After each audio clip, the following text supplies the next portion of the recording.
Hello dears, teacher എടുക്കാൻ പോകുന്നത് 7th സ്റ്റാൻഡേർഡിലെ social സയൻസിലെ 11th chapter ആയ ഇൻഡിവിജ്വൽ ആൻഡ് സൊസൈറ്റി. എന്താണ്? വ്യക്തിയും സൊസൈറ്റിയും സമൂഹവും ആണ് അല്ലേ.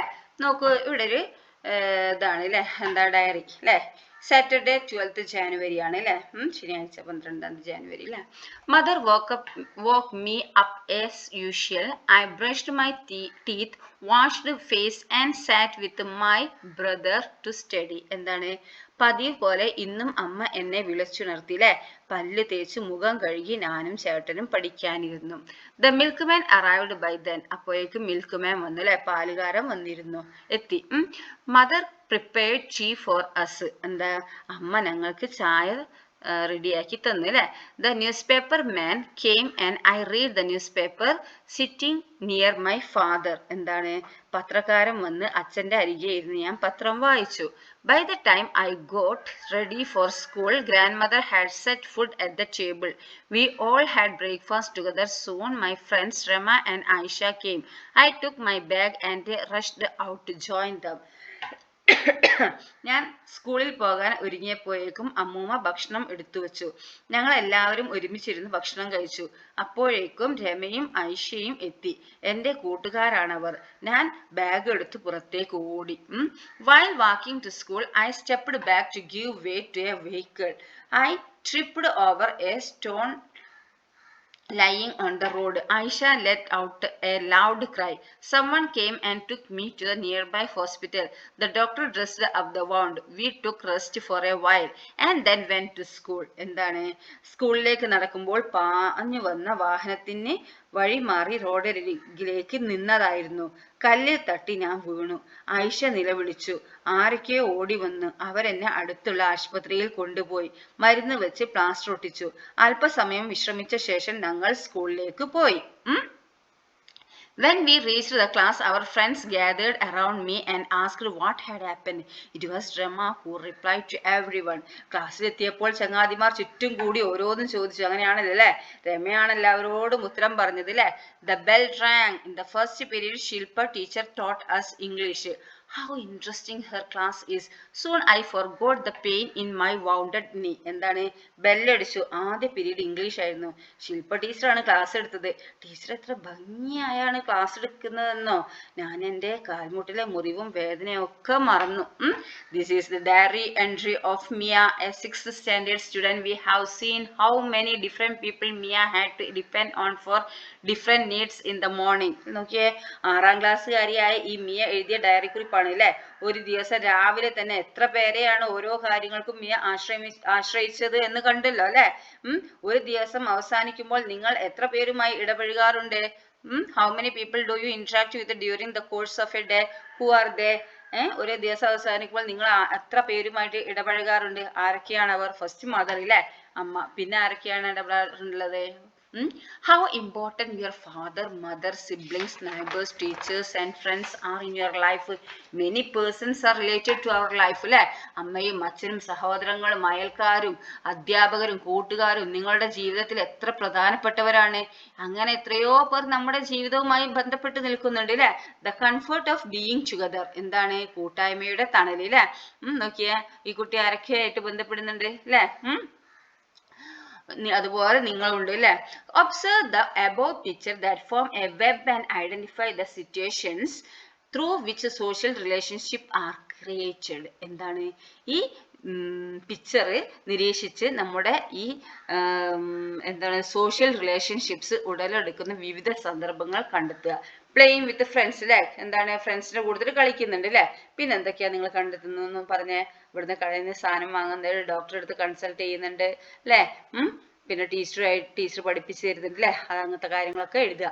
An individual begins to depend on others right from the time of birth അല്ലേ. ഒരു വ്യക്തിയുടെ ജനനം മുതൽ മറ്റുള്ളവരോടുള്ള ആശ്രയത്വം ആരംഭിക്കുന്നുണ്ട് അല്ലേ.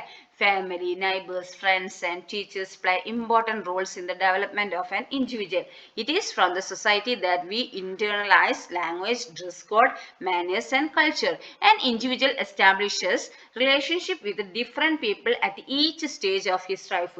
Society is a large group where Such webs of relationships exist. Society forms the foundation for an individual's development and existence. എന്താണ് ഒരു വ്യക്തിയുടെ ജനനം മുതൽ മറ്റുള്ളവരോടുള്ള ആശ്രയത്തെ ആരംഭിക്കുകയാണ് അല്ലേ?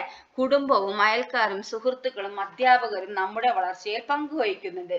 ഭാഷയും വേഷവും സംസ്കാരവും പെരുമാറ്റ രീതികളും സമൂഹത്തിൽ നിന്നാണ് നാം എന്താക്കുന്നത്, പഠിക്കുന്നത്, സ്വായത്താക്കുന്നത്, നമ്മൾ ഇതാക്കുന്നത് അല്ലെ? ജീവിതത്തിന്റെ ഓരോ ഘട്ടത്തിലും ഒരു ഇൻഡിവിജ്വൽ, ഒരു വ്യക്തി പലരോടും ബന്ധപ്പെടുന്നുണ്ട് അല്ലെ? ഈ ബന്ധങ്ങളുടെ ഒരു ജാലിക നിലനിൽക്കുന്ന വലിയ സംഘമാണ് എന്ത്? സൊസൈറ്റി അല്ലെ? സമൂഹമാണ്, സൊസൈറ്റിയാണ് എന്ത്? വ്യക്തിയുടെ വളർച്ചയ്ക്കും നിലനിൽപ്പിനും അടിസ്ഥാനം. Okay, society forms the foundation of an individual's development and existence. A society is a larger group to which any individual belongs. Green എന്താണ്? ഗ്രീൻ എന്ന് പറഞ്ഞാൽ പറഞ്ഞ വ്യക്തികളെ ഉൾക്കൊള്ളുന്ന വലിയ സംഘമാണ് എന്ത്? സമൂഹം അല്ലെ? Then if isolated, എന്താ? ഒറ്റപ്പെട്ടു പോയാൽ. Can you imagine a child living isolated from human beings? What would be the plight of the child in such a situation? അപ്പോ മനുഷ്യരോടൊപ്പം അല്ലാതെ ഒരു കുട്ടി ജീവിക്കുന്നത് നിങ്ങൾക്ക് സങ്കല്പിക്കാൻ കഴിയുമോ? അങ്ങനെ സംഭവിച്ചാൽ ആ കുട്ടിയുടെ അവസ്ഥ എന്തായിരിക്കും? നോക്കൂ, let us read the story of a Victor. ഒരു വിക്ടറിന്റെ കഥ വായിക്കുക. എന്താണ്? മനുഷ്യരോടൊപ്പം അല്ലാതെ ഒരു കുട്ടി ജീവിക്കാൻ നിങ്ങൾക്ക് സങ്കല്പിക്കാൻ കഴിയും. അപ്പൊ നമ്മളൊക്കെ മനുഷ്യന്മാരുടെ ഇടയിലാണ് ജീവിക്കുന്നത് അല്ലേ? അപ്പൊ മനുഷ്യരോടൊപ്പം അല്ലാതെ ഒരു കുട്ടിക്ക് ജീവിക്കാൻ കഴിയുമോ എന്നാണ് ചോദിക്കുന്നത് അല്ലെ? അങ്ങനെ ഉള്ള ഒരു കുട്ടിയുടെ അവസ്ഥ എന്തായിരിക്കും എന്നാണ് അല്ലെ? ഇവിടെ നോക്കുക, ഒരു വിക്ടർ എന്ന് പറഞ്ഞൊരു കുട്ടീന്റെ അവസ്ഥയാണ് അല്ലെ? എന്താണ്? A few huntsmen found a strange creature among the wolves while hunting in the forest near the village of Aveyron in France. The sight aroused their curiosity and anxiety. They fired at the wolves and drove them away. Then they chased the creature and trapped it. It had a human form. However, it ran fast using both legs and hands. With much effort, they took the growling, scratching and biting creature with them. It was a human child, but he was not able to speak, dress or eat like a human being. He possessed no human characteristics. Later, the child was taken to Paris for further research. എന്താണ്? ഈ ഫ്രാൻസിലെ ഏവറോൺ എന്ന് പറഞ്ഞ ഗ്രാമത്തോട് ചേർന്ന കാട്ടിൽ വേട്ടയാടാൻ പോയ ചിലർ ചെന്നായ്ക്കളോടൊപ്പം അന്ന് വരെ കണ്ടിട്ടില്ലാത്ത ഒരു ജീവിയെ കണ്ടു. അവർക്ക് കൗതുകവും ആകാംക്ഷയും ഉണ്ടായി. അവർ ചെന്നായ്ക്കളെ വെടിവെച്ച് പായിച്ചു. കൂട്ടം തെറ്റിപ്പോയ ആ ജീവിയെ പിന്തുടർന്ന് കീഴടക്കി. മനുഷ്യരൂപമായിരുന്നു ആ ജീവിക്ക്. എന്നാൽ കൈകളും കാലുകളും ഉപയോഗിച്ച് ആ ജീവി അതിവേഗത്തിൽ ഓടുകയായിരുന്നു. മുരളുകയും മാന്താൻ ശ്രമിക്കുകയും കടിച്ചു കീറാൻ വരികയും ചെയ്തിരുന്ന ആ ജീവിയെ അവർ വളരെ പണിപ്പെട്ട് നാട്ടിലെത്തിച്ചു. അതൊരു മനുഷ്യക്കുഞ്ഞായിരുന്നു. പക്ഷെ ആ കുട്ടിക്ക് മനുഷ്യരെ പോലെ സംസാരിക്കാനോ വേഷമണിയാനോ ഭക്ഷണം കൈകൊണ്ട് കഴിക്കുവാനോ അറിയുമായിരുന്നില്ല. മനുഷ്യരുടെ ഒരു സ്വഭാവവിശേഷവും അവനുണ്ടായിരുന്നില്ല. കൂടുതൽ പഠനത്തിനായി കുട്ടിയെ പാരീസിലേക്ക് കൊണ്ടുപോയി. കൂടുതൽ റിസർച്ചിന് വേണ്ടി ആ കുട്ടിയെ എന്താണ് പാരീസിലേക്ക് കൊണ്ടുപോയി. ജീൻ മാർക്ക് ഇറ്റാഡ്, a doctor there, adopted him. The doctor and the nurse who assisted him named the child Victor. They found that he was 12 years old. They trained Victor to speak, eat and dress like a normal human child. It was not easy for Victor to learn all this. He tried to scatter the food and lap it up like dogs. He did not use the bed and blanket in the room, but preferred to sleep in a corner. It was after long days of training that he could utter a few words. The behavioral patterns, customs, and norms of the human society were unknown to him. He could not assimilate the things that an individual learns from the society. Sadly, he could not survive with the human beings. എന്താണ് പറഞ്ഞിരിക്കുന്നത്? അപ്പോൾ ആ കുട്ടീനെ ഒരു ചെന്നായിക്കൂട്ടത്തിൽ കണ്ടിരുന്നു അല്ലെ? അപ്പൊ അവരെ ആ ചെന്നായ്ക്കളൊക്കെ വെടിവെച്ചിട്ട് എന്താണ് ഈ കുട്ടീനെ പിടിച്ചു അല്ലെ? അപ്പൊ നോക്കിയപ്പോ ഇത് മനുഷ്യക്കുട്ടിയായിരുന്നില്ലേ? അപ്പൊ അതിന് വർത്താനം സംസാരിക്കാനോ അതുപോലെ മനുഷ്യരെ പോലെ വേഷമണിയാനോ ഭക്ഷണം കൈകൊണ്ട് കഴിക്കാനോ ഒന്നും അറിയായിരുന്നില്ല. ചെന്നായ്ക്കളെ കൂട്ടത്തിലല്ലായിരുന്നു. അപ്പൊ ചെന്നായ്ക്കളെ പോലെയായിരുന്നു ഇവനും ചെയ്തിരുന്നത്. മനുഷ്യരുടെ ഒരു സ്വഭാവശേഷതയും എന്താണ് അവനുണ്ടായിരുന്നില്ല അല്ലെ? കൂടുതൽ പഠനത്തിനായി കുട്ടിയെ എന്താണ് പാരീസിലേക്ക് കൊണ്ടുപോയി. ആ പട്ടണത്തിലെ ഡോക്ടറായ ജീൻ മാർക്ക് ഇറ്റാഡ് കുട്ടിയെ ഏറ്റെടുത്തു. ഡോക്ടറും സഹായിയായ നഴ്സും കൂടി കുട്ടിക്ക് വിക്ടർ എന്ന പേരിട്ടു. അവന് 12 വയസ്സ് കഴിഞ്ഞിരുന്നു. അവർ വിക്ടറിനെ സാധാരണ കുട്ടികളെ പോലെ വസ്ത്രം ധരിക്കാനും ഭക്ഷണം കഴിക്കാനും സംസാരിക്കുവാനും പരിശീലിപ്പിച്ചു. വിക്ടറിന് ഒന്നും എളുപ്പം സ്വായത്തമാക്കാൻ കഴിഞ്ഞില്ല. പാത്രത്തിലെ ഭക്ഷണം തട്ടിത്തെറിപ്പിച്ച് നായ്ക്കളെ പോലെ നക്കി തിന്നാനാണ് അവൻ ശ്രമിച്ചത്. കിടക്കയും പുതപ്പും വിട്ട് മുറിയിൽ ഒരു മൂലയിൽ ചുരുണ്ടു കിടക്കാനായിരുന്നു അവന് ഇഷ്ടം.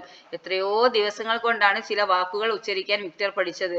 മനുഷ്യ സമൂഹത്തിലെ പെരുമാറ്റ രീതികളോ ആചാരങ്ങളോ വിക്ടറിന് അറിയാമായിരുന്നില്ല. ഒരു വ്യക്തി സമൂഹത്തിൽ നിന്ന് പഠിക്കുന്ന ഒന്നും വിക്ടറിന് ഈ സംശീകരിക്കാൻ കഴിഞ്ഞിരുന്നില്ല.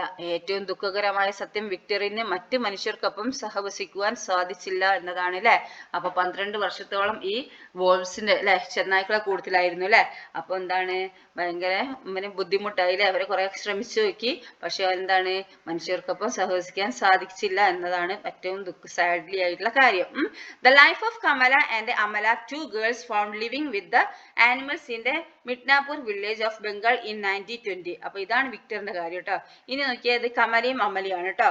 1920 ബംഗാളിലെ മിഡ്നാപൂർ ഗ്രാമത്തിൽ നിന്ന് മൃഗങ്ങൾക്കൊപ്പം കണ്ടെത്തിയ 2 പെൺകുട്ടികളുടെ കമല അമല ജീവിതവും വിക്ടറിന്റേത് പോലെ തന്നെ ആയിരുന്നു. Was also similar to that of Victor. The conditions of Anna, who had been detained in the dark attic of a house in America, was not different from this. She was not even able to walk or talk like a normal child when she was released at the age of 6 from the lonely detention in 1938. These children did not exhibit any sign of normal intelligence. അമേരിക്കയിൽ ഒരിടത്ത് ഒരു വീടിന്റെ തട്ടിമ്പുറത്തുള്ള ഇരുണ്ട മുറിയിൽ അടച്ചിട്ട അന്നയുടെ സ്ഥിതി മറിച്ചായിരുന്നില്ല. 6-ാം വയസ്സിൽ ഏകാന്ത തടവിൽ നിന്നും മോചിപ്പിച്ചപ്പോൾ അന്നയ്ക്ക് സംസാരിക്കാനോ നടക്കാനോ സാധിച്ചിരുന്നില്ല. സാമാന്യ ബുദ്ധിയുടെ യാതൊരു ലക്ഷണവും ഈ കുട്ടികളിൽ ഒരാളിൽ പോലും പ്രകടിപ്പിച്ചിരുന്നില്ല അല്ലെ. Then we have realized that an individual can neither be a social being nor learn the behavior or language of a society if he or she is not brought up in a social environment. സമൂഹത്തിൽ വളരാത്ത ഒരു മനുഷ്യനെ സാമൂഹ്യ ജീവിയായി മാറാനും സാധിക്കില്ലെന്നും സാമൂഹികമായ പെരുമാറ്റങ്ങളോ ഭാഷയോ ഒന്നും എളുപ്പം പഠിക്കാനോ പരിശീലിക്കാനോ സാധ്യമല്ലെന്നും വ്യക്തമായില്ലേ. അപ്പൊ സമൂഹത്തിൽ വളരാത്ത ഒരു മനുഷ്യൻ സാമൂഹ്യ ജീവിയായി മാറാൻ സാധിക്കില്ല അല്ലെ. സാമൂഹികമായ പെരുമാറ്റങ്ങളോ ഭാഷയോ ഒന്നും എളുപ്പം പഠിക്കാനും പരിശീലിക്കാനൊന്നും സാധ്യമല്ല. പിന്നെ what would be the nature of development of an individual in the absence of social environment? Prepare a note based on group discussion. Use the following hints. സമൂഹമില്ലെങ്കിൽ വ്യക്തിയുടെ വളർച്ച എങ്ങനെയായിരിക്കും? ചർച്ചയിലൂടെ കുറിപ്പ് തയ്യാറാക്കുക. താഴെ പറയുന്നത് അതിന്റെ ഇൻഡിക്കേറ്റേഴ്സ് ചർച്ചാ സൂചകങ്ങളായി ഉപയോഗപ്പെടുത്തുക. എന്തൊക്കെയാണ്? ഫിസിക്കൽ ഡെവലപ്മെന്റ് ശാരീരിക വളർച്ച, ഇന്റലക്ച്വൽ ഡെവലപ്മെന്റ് ബുദ്ധിവികാസം, ബിഹേവിയറൽ പാറ്റേൺ പെരുമാറ്റ രീതി ഇതൊക്കെ വെച്ചിട്ട് നിങ്ങൾ ഒരു ഗ്രൂപ്പ് ഡിസ്കഷൻ നടത്തിയിട്ട് നോട്ട് തയ്യാറാക്കുക കേട്ടോ. ഓക്കെ, അപ്പോൾ ടീച്ചർ ഇവിടെ ഈ ക്ലാസ് അവസാനിപ്പിക്കുകയാണ്. അടുത്ത ഭാഗം അടുത്ത വീഡിയോയിൽ അപ്ലോഡ് ചെയ്യാം കേട്ടോ. Okay, thank you.